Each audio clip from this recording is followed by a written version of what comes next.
guys? Welcome to another movie review here on Action Industries. I'm Ben. I'm Drew.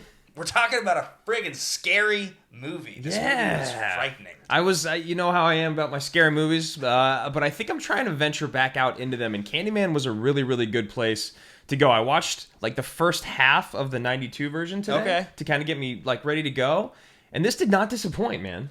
I honestly never seen a Candyman movie. I have watched a lot of scenes from that first one. I know Tony Todd. Like, it's a pretty well-known movie, right? Like, I know a lot about it, but I had never gone in and done the full thing. Have you ever said Candyman 5 times into a mirror? No, have you? No. Dude, I think I did Bloody Mary once as a kid, and I was like horrified, but I don't have any desire to do it with Candyman. Your mother would be furious. I am furious with myself. They did not disappoint at all. Like, with every part of this movie, I think, if you'd watched the original and you were like, I want like something kind of like that for this, because I don't want to give anything away. Yeah.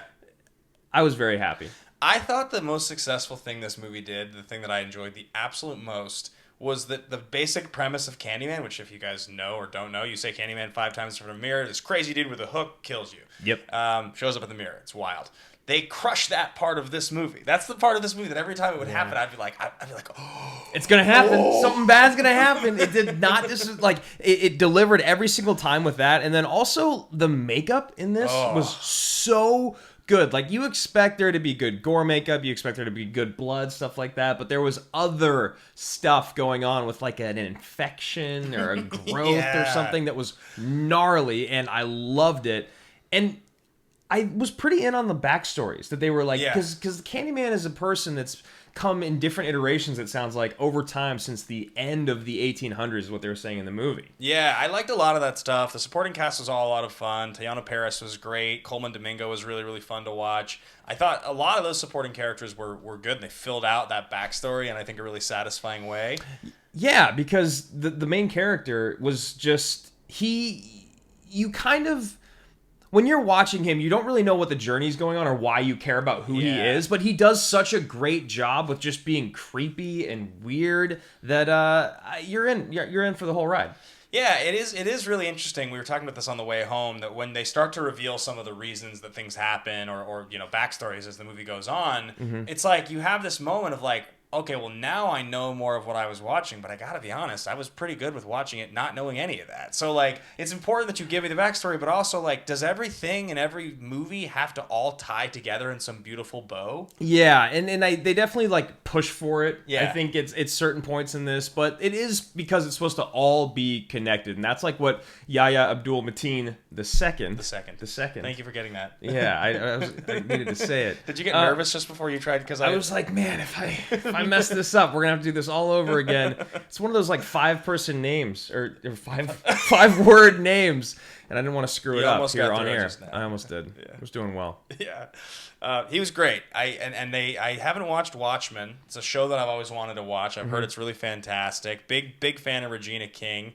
and she crushes on that show. But he won an Emmy apparently for his role in Watchmen. Yeah. So it's one of those. I mean, it's one of those shows I feel like you and I both at some point should watch because it's supposedly just unreal good. He killed it. Like, the villain or the actual Candyman, since there's been different iterations of him, what they did with him and the hook and the arm, if you guys don't know, the whole thing is, the original one was they cut his arm off with like a rusty knife, and then I don't know what happened in the 92 version, but they talked about that. They did a very similar thing in this movie, just kind of catching you up with all these different hook in arm Candyman, and it was gnarly.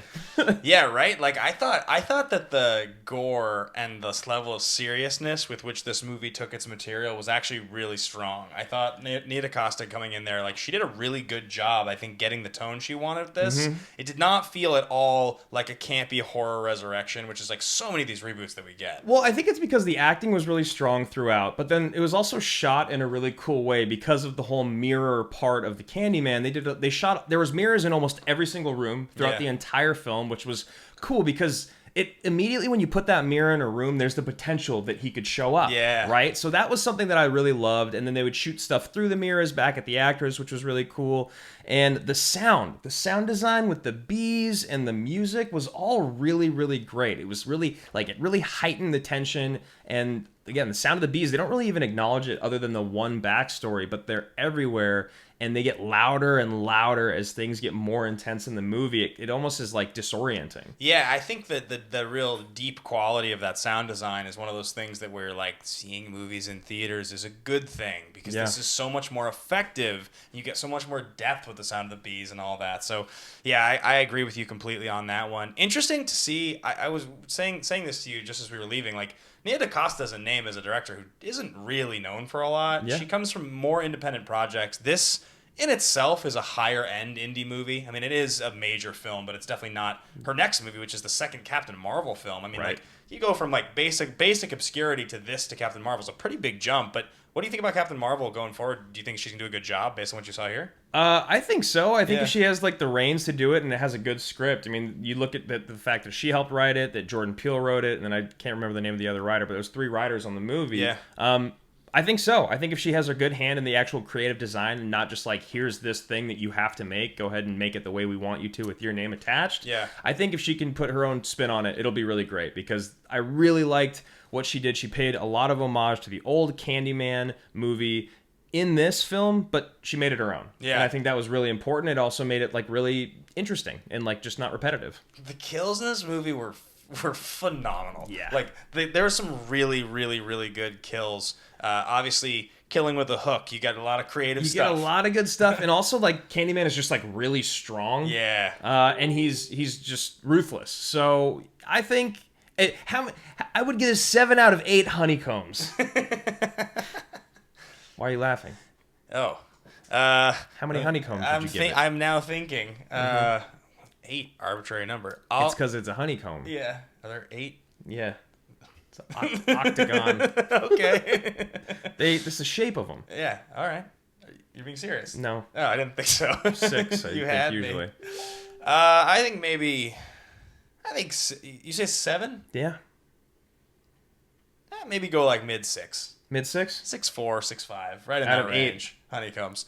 Broken honeycomb. That's good. Slice a piece of the honeycomb off. That's still pretty good though. Yeah, and it has pretty strong reviews online, it looks like. So I think from us, definitely go watch Candyman. It's a thumbs up. So guys, that does it here for another action review on Candyman. If you like what you saw, you can go ahead and hit that subscribe button. It really helps us out a lot on the channel. We've seen a lot of growth over the last couple months, and it's because of reviews like this and a lot of trailer reaction that we've been doing as well. Absolutely, guys. So we'll be doing more live streams and other stuff like that. See you on the next one, and thanks for watching another review here on Action Industries. Salute!